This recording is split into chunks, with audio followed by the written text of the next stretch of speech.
قصيدة بعنوان طفولتي بقلم شاعرة من الريف المصري سنياطي. طفولتي بالدموع فرقتها ودعتها، وكتمت في نفسي صفاها ومجدها، ولبست فستان الصبا من بعدها، لكنني حننت لطيف جمالها.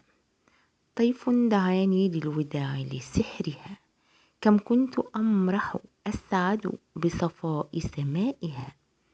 تمطر شموس الفرح تصدر ضيها، بالعلم ينعم من تجلى لعلمها. وهبتني جيشا للحمى وهو القلم، وصدقت برسالة تمحو الألم. دفعتني للعلم لشباب سيكتمل، من وحيها لي بي سلاح منهمر. فهيا بنا نبني حضارتنا معا، من أجلها، من أجل ماض يرتوين ويحتضن. شكرا.